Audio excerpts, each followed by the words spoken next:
नमस्कार। मेरा नाम रॉक्सी परवीन है और आप सब कैसे हैं? तो आशा करती हूँ आप सब भी अच्छे होंगे। तो आइए चलते हैं वीडियो की ओर। नमस्कार। आज हम लेसन प्लान यानी पाठ योजना को देखेंगे। आज का हमारा विषय है नागरिक शास्त्र सिविक्स, जबकि हमारा टॉपिक यानी प्रकरण है मंत्री परिषद। तो ये सारा लेसन प्लान मंत्री परिषद टॉपिक पर बनाया गया है और लेसन प्लान को आप प्लेलिस्ट में जाकर वहाँ से देख सकते हैं। तो आज यहाँ का हमारा टॉपिक है यानी प्रकरण है मंत्री परिषद। तो जब भी लेसन प्लान बनाना स्टार्ट करते हैं अपने कॉपी या रजिस्टर के लेफ्ट पेज यानी बाएं पेज से स्टार्ट करते हैं। सबसे पहले लिखते हैं विद्यालय का नाम, जिस विद्यालय में पढ़ाने के लिए जाना है। फिर उसके बाद आप अपना नाम लिखिएगा, फिर आपका क्रमांक क्या है वो लिखेंगे। विषय हो जाएगा नागरिक शास्त्र, जबकि प्रकरण हो जाएगा मंत्री परिषद। और किस क्लास के लिए है तो 9th क्लास के लिए। और कितनी देर तक आपको पढ़ाना है, कितना समय तक, तो वो लिखेंगे। किस घंटी में पढ़ाना है आपको वो लिखेंगे, डेट लिखेंगे और सत्र लिखेंगे।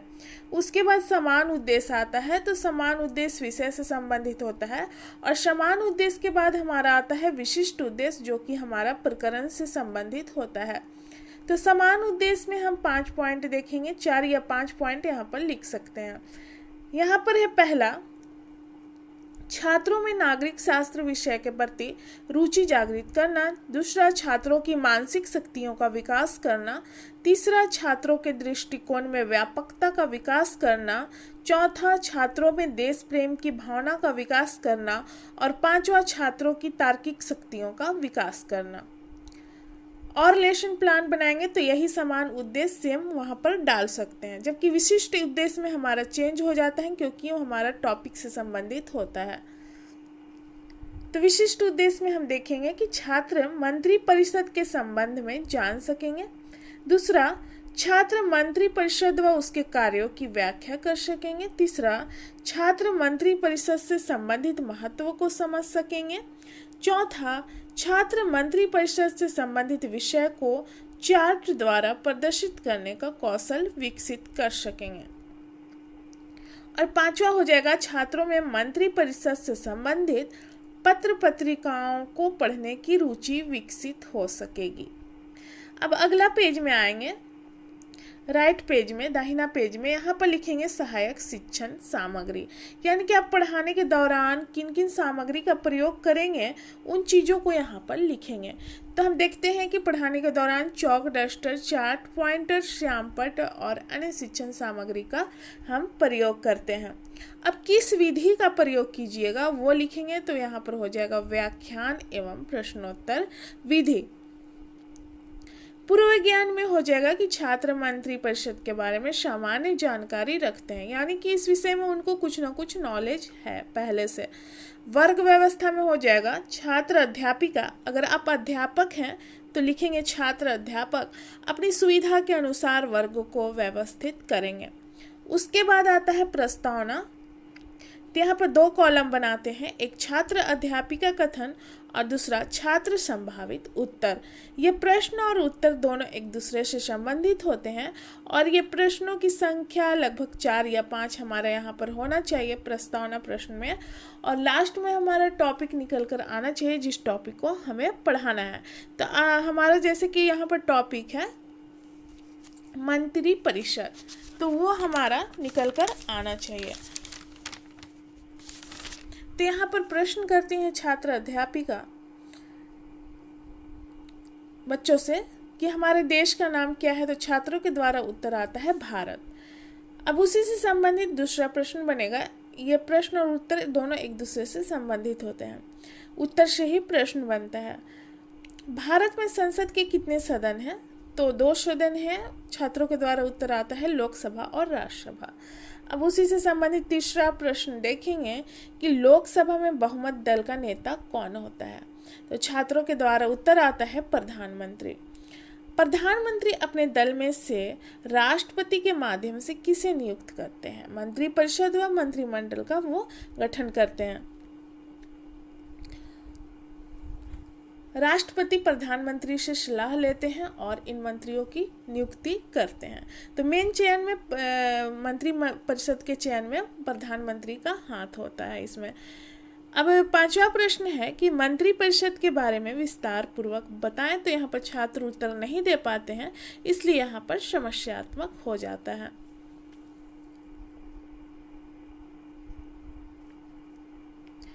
छात्र अध्यापिका कथन में हो जाएगा मंत्री परिषद और पाठ की उद्घोषणा में हो जाएगा आज हम लोग मंत्री परिषद के बारे में विस्तार पूर्वक अध्ययन करेंगे। अब अगला पेज में आएंगे जिसमें कि हम दोनों साइड का पेज यूज करेंगे और 4 कॉलम यहाँ पर हम बनाएंगे। इसे प्रस्तुतिकरण के नाम से जाना जाता है। एक में रहेगा आपका शिक्षण बिंदु और दूसरा छात्र अध्यापिका क्रियाशीलता, तीसरा में रहेगा छात्र क्रियाशीलन और चौथा में रहेगा श्यामपट्ट कार्य। तो शिक्षण बिंदु में हमारा जो प्रकरण है, टॉपिक है, उससे संबंधित पॉइंट रहेगा, जैसे कि हमारा मंत्री परिषद टॉपिक है। और छात्र अध्यापिका क्रियाशीलता में यानी कि उस टॉपिक की व्याख्या रहेगा, छात्र अध्यापिका क्लास में किस तरह व्याख्या देती हैं उस चीज़ को हम लिखेंगे और आप क्लास में अच्छे तरीके से प्रस्तुत कर सकते हैं ताकि बच्चे अच्छे तरीके से उसको समझ सकें। छात्र क्रियाशीलन में देखेंगे कि छात्रों का व्यवहार किस तरह का है पढ़ाने के दौरान और किस प्रकार उत्तर दे रहे हैं वो, उस चीज़ को हम इस कॉलम में लिखेंगे। और श्यामपट्ट कार्य में यानी कि ब्लैक बोर्ड जो यूज करते हैं हम, व्हाइट बोर्ड या ब्लैक बोर्ड, उस चीज़ को यहाँ पर हम लिखेंगे और डायग्राम यहाँ पर आप बना सकते हैं अपने अनुसार। तो मंत्री परिषद के बारे में पहले जानेंगे। भारत में संसदीय संघीय व्यवस्था को अपनाया गया है। संसदीय शासन प्रणाली का केंद्र बिंदु प्रधानमंत्री की अध्यक्षता वाली मंत्री परिषद होती है। प्रायः मंत्रिमंडल में केवल कैबिनेट मंत्री ही सम्मिलित होते हैं, जबकि मंत्री परिषद में हम देखते हैं कि सभी प्रकार के मंत्रियों को शामिल किया जाता है और मंत्रिमंडल में देखते हैं कि केवल वहाँ पर कैबिनेट मंत्री रहते हैं। कैबिनेट मंत्री का वो समूह होता है। प्रधानमंत्री सहित सभी प्रकार के मंत्री के समूह को मंत्री परिषद कहा जाता है। मंत्री परिषद के गठन से संबंधित प्रावधान संविधान में प्रावधान किए गए हैं, वो अनुच्छेद 74 में है। मंत्री परिषद में प्रधानमंत्री, कैबिनेट मंत्री, राज्य मंत्री तथा उप मंत्री होते हैं, जबकि मंत्रिमंडल में क्या होता है, केवल कैबिनेट मंत्री के समूह होते हैं। यह भारत के प्रशासन के सर्वोच्च इकाई होती है। मंत्रिपरिषद में हम देख लेते हैं कि सब लोग रहते हैं, सभी शामिल, जबकि मंत्रिमंडल में हम देखते हैं केवल कैबिनेट मंत्री रहते हैं। अब जो व्याख्या दिया गया उसी से संबंधित प्रश्न करती हैं छात्र अध्यापिका छात्रों से कि मंत्री परिषद के बारे में आप क्या जानते हैं। तो छात्रों के द्वारा उत्तर आता है कि प्रधानमंत्री सहित सभी प्रकार के मंत्रियों के समूह को मंत्री परिषद कहा जाता है। यहाँ पर छात्र क्रियाशीलन में देख सकते हैं कि छात्र ध्यानपूर्वक कक्षा में छात्र अध्यापिका द्वारा पढ़ाए जा रहे कथनों को सुनेंगे। श्यामपट्ट कार्य में देख सकते हैं कि प्रधानमंत्री सहित सभी प्रकार के मंत्रियों के समूह को हम क्या कहते हैं, मंत्री परिषद कहते हैं। तो इसमें क्या क्या आ जाएगा, प्रधानमंत्री आ जाएंगे, कैबिनेट मंत्री आ जाएंगे, राज्य मंत्री आ जाएंगे और उप मंत्री आ जाएंगे। अब दूसरा शिक्षण बिंदु है हमारा मंत्री परिषद का निर्माण। प्रधानमंत्री को नियुक्त करने के बाद राष्ट्रपति प्रधानमंत्री की सलाह से दूसरे मंत्रियों को नियुक्त करते हैं। प्रधानमंत्री जो होते हैं वो मंत्रियों का प्रधान होते हैं। प्रधानमंत्री मंत्री के चयन के लिए स्वतंत्र होता है, उस पर किसी तरह का बाध्यता पाबंदी नहीं रहता है, लेकिन वे संसद का सदस्य हो। मंत्री कभी कभी ऐसे व्यक्ति को भी मंत्री बनाया जा सकता है जो संसद का सदस्य नहीं हो, लेकिन उस व्यक्ति को मंत्री बनने के 6 महीना के अंदर संसद के दोनों सदनों में से किसी एक सदन का सदस्य होना जरूरी है। अब जो यहाँ पर व्याख्या दिया गया उसी से संबंधित प्रश्न करेंगे छात्र अध्यापिका कि राष्ट्रपति किसके सलाह से मंत्रियों की नियुक्ति करते हैं। तो छात्रों के द्वारा उत्तर आता है प्रधानमंत्री की सलाह से।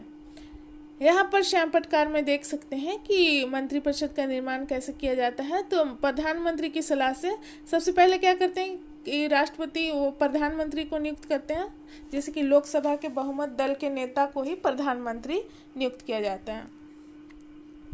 प्रधानमंत्री की सलाह से राष्ट्रपति द्वारा नियुक्ति की जाती है मंत्रिपरिषद का, और संसद का सदस्य होना जरूरी है, और 6 महीने के भीतर अगर सदस्य नहीं है तो संसद की सदस्यता प्राप्त करना जरूरी हो जाता है।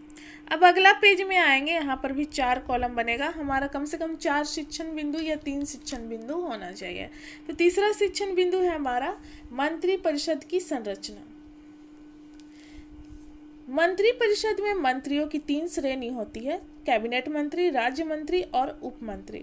जबकि दूसरी ओर मंत्रिमंडल में हम देखते हैं, या मंत्रिपरिषद की बात हो रही है, जबकि दूसरी ओर मंत्रिमंडल की बात करेंगे, वहाँ केवल कैबिनेट मंत्री का समूह होता है। मंत्रिपरिषद में जो मंत्री होते हैं उनके बीच उनके पदक्रम, वेतन तथा राजनीतिक महत्व के आधार पर अंतर होता है। कैबिनेट मंत्री के पास केंद्र सरकार के महत्वपूर्ण मंत्रालय जैसे कि गृह मंत्रालय, रक्षा मंत्रालय, वित्त मंत्रालय आदि होता है कैबिनेट मंत्री के पास। यह मंत्री अपने विभाग का प्रमुख होता है और विभाग संबंधी निर्णय स्वयं खुद लेते हैं। राज्य मंत्रियों को विभागों का स्वतंत्र प्रभार दिया जाता है या उन्हें कैबिनेट मंत्री के साथ सहयोगी बनाया जाता है ताकि वो कार्यों में सहयोग करे कैबिनेट मंत्री की, राज्य मंत्री जो है। और उप मंत्री जो है, उप मंत्री को कैबिनेट व राज्य मंत्री के कार्यों में सहायता के लिए नियुक्त किया जाता है। अब जो यहाँ पर बताया गया है उसी से संबंधित प्रश्न करती हैं छात्र अध्यापिका कि मंत्रिपरिषद से मंत्रियों की 3 श्रेणियां कौन कौन सी हैं। तो छात्रों के द्वारा उत्तर आता है 3 श्रेणी है, कैबिनेट, राज्य मंत्री और उप मंत्री। छात्र क्रियाशीलन में देख सकते हैं कि कक्षा में छात्र अनुशासित रहकर छात्र अध्यापिका द्वारा पूछे जा रहे प्रश्नों का उत्तर देंगे। और यहाँ पर श्याम पटकार में देखेंगे कि जो 3 श्रेणी है, कैबिनेट मंत्री हम देखते हैं कि इनको मिलता है गृह मंत्रालय, रक्षा मंत्रालय आदि का कार्यभार। राज्य मंत्री जो है उनको विभागों का स्वतंत्र प्रभार दिया जाता है या कैबिनेट मंत्री के सहयोगी के लिए कार्य दिया जाता है। उप मंत्री में हम देखेंगे कि ये जो है कैबिनेट और राज्य मंत्री दोनों के कार्यों में सहायता करते हैं। चौथा शिक्षण बिंदु हम देखेंगे इनकी कार्य और शक्ति।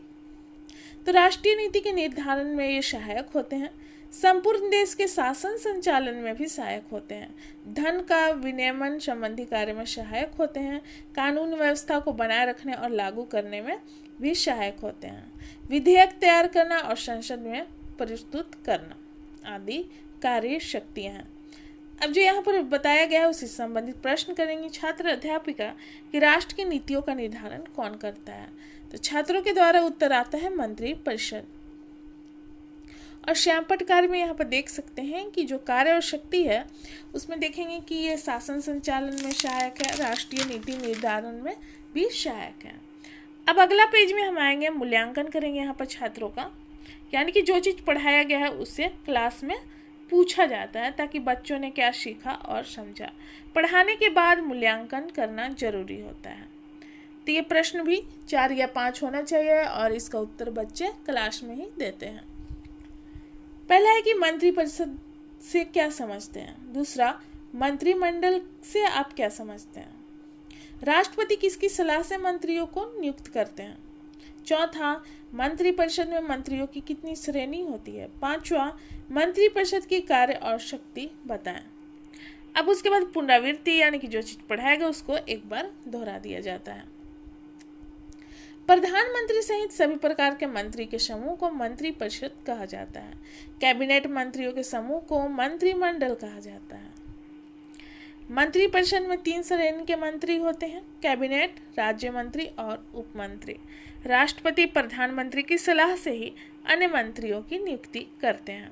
उसके बाद गृह कार्य दिया जाता है छात्रों को। तो ये प्रश्न लगभग 2 होना चाहिए कम से कम। पहला, मंत्रिपरिषद के बारे में लिखें। दूसरा, मंत्रिपरिषद व मंत्रिमंडल में क्या अंतर है। तो तो यहाँ पर हमारा जो लेसन प्लान है समाप्त होता है। मिलते हैं अगले वीडियो में। धन्यवाद।